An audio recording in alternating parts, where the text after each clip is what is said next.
नमस्कार दोस्तों, मैं आपके साथ हर रोज और पिछले 6-8 महीने से बिजनेस कैसे शुरू करें, कपड़ों के व्यापार में कैसे आएं, कैसे मोटिवेट हैं, कैसे सेल करें, ये सब मुद्दों से बात करता रहता हूं और आपने इसको सर आंखों पे अपनाया भी है और मैं आपसे शुक्रगुजार हूं कि आप लोग सबने केसरिया पे भरोसा किया और हमारे बताए हुए मार्ग और मार्गदर्शन के साथ आप आगे बढ़े और पिछले 1 साल से आप कामयाब हैं। बरोबर है ना दोस्तों? लेकिन दोस्तों, आज की बात यह है, हम कामयाब हो गए, अभी क्या? What next? गाड़ी तो रुकती नहीं है। चलो, कपड़ों के व्यापार में आ गए, कामयाब हो गए, अभी आपने बड़ी दुकान की, शोरूम किया, मॉल में गए, अभी क्या? What next? दोस्तों, सच्चा व्यापारी और सच्चा बिजनेसमैन वही होता है कि एक चीज में एक गोल जो उसने माना था वो गोल हासिल हो गया, वो कामयाबी मिल गई, उसके बाद वो बैठेगा नहीं एक जगह पे, वो फिर आगे की सोचेगा। What next? वही मुद्दा मैं आज लेके आया हूँ। दोस्तों, आप एक्सपांशन का सोच रहे हो ना? कीजिए, डेफिनेटली कीजिए। यही तो कामयाब होने की एक सीढ़ी का एक और स्टेप है। आप ऊपर चढ़ते जाओगे, कामयाब होते जाओगे। लेकिन दोस्तों, मैं आपसे ये कह दूं कि आप इन मुद्दों पे ध्यान करो जब भी आप एक्सपेंशन का प्लान करते हो। तो सबसे पहले आता है दोस्तों, कभी भी जो चीज का, जो प्रोडक्ट में आपको अनुभव नहीं है ना, उसमें मत पड़िए। पहले उसका ज्ञान प्राप्त कीजिए। वो जो चीज आप ट्रेडिंग या मैन्युफैक्चरिंग करने की सोचते हो ना, उसका पूरा नॉलेज ले लीजिए, आप उसका अनुभव ले लीजिए। सपोजिंग आप कपड़ों में हो और आप सोचते हो कि चलो मैं मोबाइल एक्सेसरीज की दुकान खोल देता हूँ, ये एक्सपेंशन ही हुआ ना। एक साथ में दूसरा शुरू किया, क्योंकि ये तो चलता ही है, अभी दूसरा शुरू कर रहे हो। लेकिन दोस्तों, सबसे सस्ती मैन्युफैक्चरिंग मोबाइल एक्सेसरीज कहाँ पे बनती है? दिल्ली में है, मुंबई में है, कहाँ है? कानपुर में है, बैंगलोर में है। आप उसका सर्वे कीजिए। वो सब ज्ञान प्राप्त करने के बाद कोई दुकान वाला जो है उसके साथ उसमें कौन से खतरे की घंटियां हैं, कौन से फायदे हैं, कहाँ पे तकलीफ हो सकती है, उसकी जानकारी आप हासिल कीजिए और फिर उसमें आगे बढ़िए। ये हो गया। दूसरा मुद्दा आता है, कभी भी लोन या कर्जा न ले। आपके पास जो भी एक्स्ट्रा सरप्लस फंड है और उतना ही आप उसको इन्वेस्ट कीजिए। यदि आपको ऐसा है कि एक्सपेंशन करने का ही है, लोन लेना ही है और पैसा नहीं है अभी, तो लोन तो लेना ही पड़ेगा। तो ऐसे माहौल में आप क्या कीजिए कि आप इतने पैसे का कर्ज लीजिए जो आप आराम से भरपाई कर सको। आपको अगर कॉन्फिडेंस है कि मैं मोबाइल एक्सेसरीज की दुकान में हर महीने 4% के सेल के बाद हर महीने में 15 से 20 हजार एक्स्ट्रा निकाल लूंगा, तो अभी आप 15,000 या 20,000 का जो हफ्ता देते हो, उतने तक की कर्ज आप लो, ज्यादा मत लो। ये हो गया।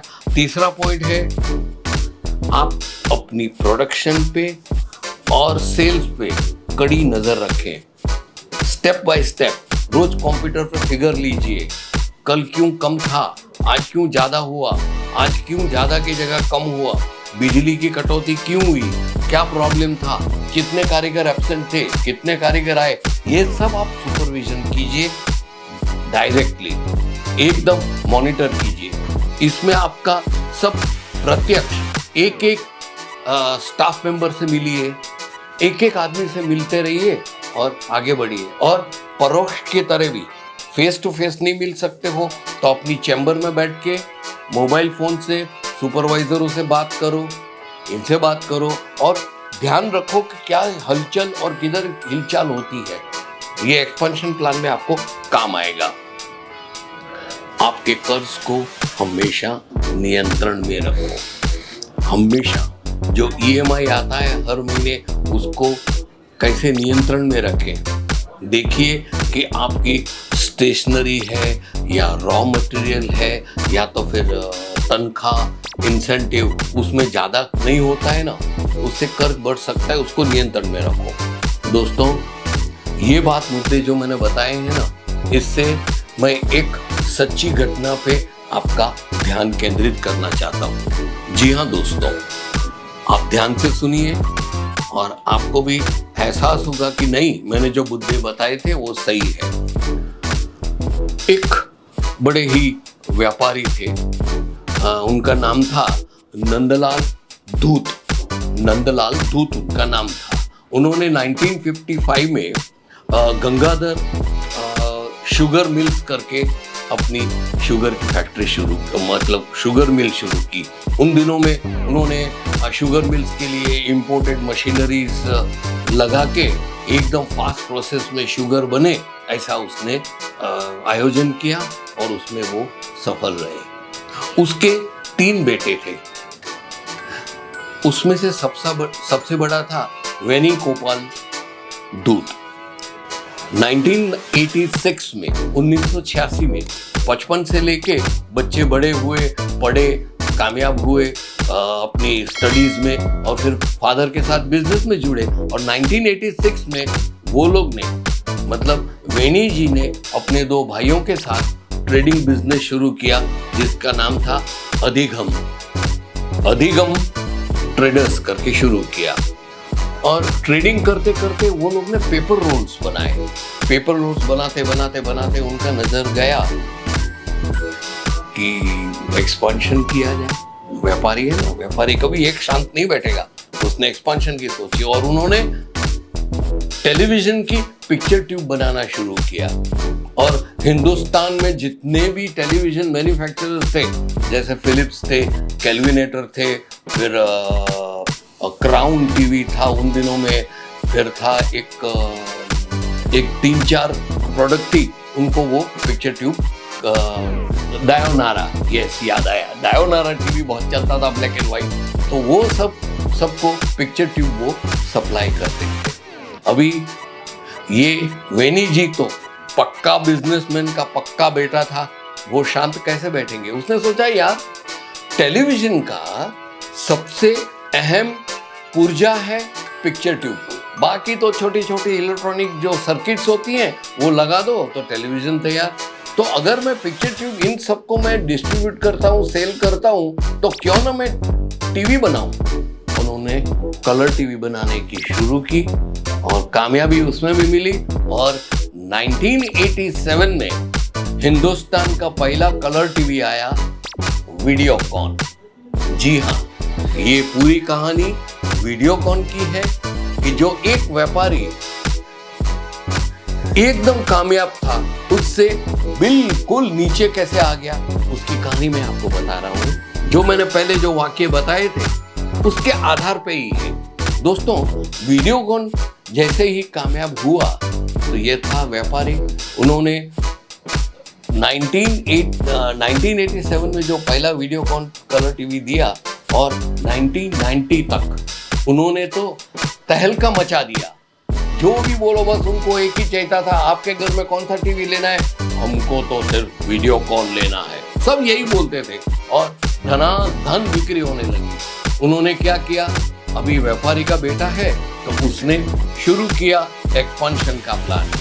1995 में उसने ग्लास शीट बनाए, 96 में उसने तेल का कारोबार किया, 1998 में कंप्रेसर बनाना शुरू किया, 1998 में वो लोग ने फिर एडवांस टीवी बनाया, 2004 में पेट्रोलियम प्रोडक्ट्स में आए, 2008 में सेमीकंडक्टर बनाए और 2009 में वो लोग ने मोबाइल फोन भी बनाना शुरू कर दिया।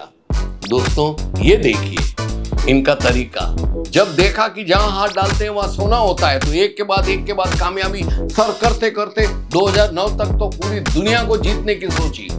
जो उसके पल्ले नहीं पड़ती थी, ऐसे प्रोडक्ट में भी उन्होंने हाथ डाला। ये सब हाथ डालते डालते दोस्तों उन्होंने क्या किया, कर्जा लेना शुरू किया। बहुत ही बुरी तरह से 25,000 करोड़ का उन्होंने लिया कर्जा। काहे के लिए? उन दिनों में ये सिम कार्ड में 2G बहुत चलता था, टेलीकम्युनिकेशन, तो उन्होंने उसमें पैसे लगाए। दोस्तों ये 1990 में एक बात हुई, 25,000 करोड़ की लोन ले ली। अभी क्या हुआ उनका, धीरे धीरे कर्जा बढ़ता गया। और दोस्तों अभी 1991 में मनमोहन सिंह साहब जो हमारे प्रधानमंत्री थे, उन्होंने foreign trading liberated policy launch की। और तब साउथ कोरियन जायंट्स LG है, सैमसंग है, ऐसे कई अनगिनत प्लेयर हिंदुस्तान में आके अपना डेरा डालने लगे। और सैमसंग LG वो लोग हर कमोडिटी में नंबर 1 पे पहुंच गए, सस्ते भाव में मटेरियल देने लगे। आज जो वीडियोकॉन अपने को 36,000 का टीवी देता था, उन जमाने की बात कर रहा हूँ 91 में, वही उससे बेहतर प्रोडक्ट सैमसंग और LG कितने में देता था मालूम है? सिर्फ 20,000, 22,000, 25,000 हो गया। और इस तरीके से धीरे धीरे अपने दूध साहब की गाड़ी नीचे आने लगी। दोस्तों धमाका तो तभी हुआ कि इतना कर्जा होते हुए भी वो रुके नहीं, वो सैमसंग की तरह शुरू हो गए। मैं होम अप्लायंसेस में फ्रिज बनाया, वॉशिंग मशीन बनाया, पता नहीं क्या क्या बनाना शुरू कर दिया, मार्केट पे मॉनिटर किए बिना। ये दूध साहब एक जमाने में नंबर 1 थे, आज हम उसको वीडियोकॉन हमारा है, हमारा मेड इन इंडिया का पहला कलर टीवी था, वो सत्यानाश हो गया। दोस्तों आखिर में ICICI बैंक के जो चेयरमैन थे, लेडी थी, उसके साथ बड़े ही घोटाले में फंस गए, क्योंकि वो दे ही नहीं सके। और 2018 में कहते हैं वो 25,000 करोड़ का जो उसने दिवाला फूका था, लोन ली थी और EMI नहीं भरे थे, ₹88,000 करोड़ उससे निकलने लगी। तब उन्होंने एक बड़ा फ्रॉड और स्कैम किया और उसमें उनकी मार्केट चौपट हो गई। आज के दिन वीडियोकॉन किधर है, दूध साहब किधर है, हम कोई याद नहीं करते। उनकी गलती यही थी, जैसे मैंने वो मुद्दों में बताया था, कर्जा लिया बहुत कुछ समझे बिना, और ऐसे प्रोडक्ट में हाथ डालने लगे जहां पे उनको कोई अनुभव ही नहीं था। उन्होंने टेलीकम्युनिकेशन में हाथ डाला, 25,000 करोड़ का दिवाला फूकने के लिए लोन ले लिया। अरे भाई पहले अनुभव तो लो कि आपके पास क्या है क्या नहीं है, ये सोचे बिना उन्होंने ऐसे ही अंदर पांव डाल दिया और फंस गए। मित्रों आज का वीडियो मैं यहीं समाप्त करता हूं। एक रेड लाइट आपको देता हूं कि मित्रों प्लीज एक्सपांशन कीजिए। केसरिया टेक्सटाइल कंपनी के आशीर्वाद आपके साथ है, हमेशा साथ रहेगा, सहकार रहेगा, सपोर्ट रहेगा और हर कदम पे हम आपको ऐसे ही बेहतरीन मार्गदर्शन देते रहेंगे। लेकिन दोस्तों एक्सपांशन के प्लान में लगता है कि अभी ईश्वर हमारे साथ है, लक्ष्मी जी हमारे साथ है, कुदरत हमारे साथ है और मैं बहुत कामयाब एंटरप्रेन्योर बन गया हूं। तो आपको जिसका अनुभव नहीं है, आपके पास पैसे नहीं है, बस कर्ज लेते लेते ठोकना शुरू कर दिया, तो आप बहुत ही बुरी तरह से गिरोगे, जैसे दूध साहब का होला। वेनी जी आज भी कह रहे हैं कि मेरी गलतियां बहुत थी, अभी मैं यहाँ से कैसे निकलूंगा मालूम नहीं है। लेकिन अभी वो, अरे वेनी साहब ने तो लास्ट में जेल में बैठे बैठे इंश्योरेंस के बिजनेस में भी गए। सोचो कि हम इंश्योरेंस में जाएंगे, ये इनका एक तरीका है, लेकिन अपने को वो गलत तरीके नहीं अपनाने हैं। ईश्वर ने हमको जो दी है, जितनी चद्दर दी है उतना ही पैर फैलाएंगे और चद्दर को पहले बड़ी करेंगे, फिर पांव ज्यादा फैलाने शुरू करेंगे। ठीक है ना दोस्तों? चलो दोस्तों, आशा है मेरा ये वीडियो पसंद आया है। कमेंट्स जरूर कीजिएगा प्लीज, मैं आपकी कमेंट्स की राह देखूंगा। और साथ में लाइक भी कीजिएगा। तब तक के लिए अलविदा, नमस्कार।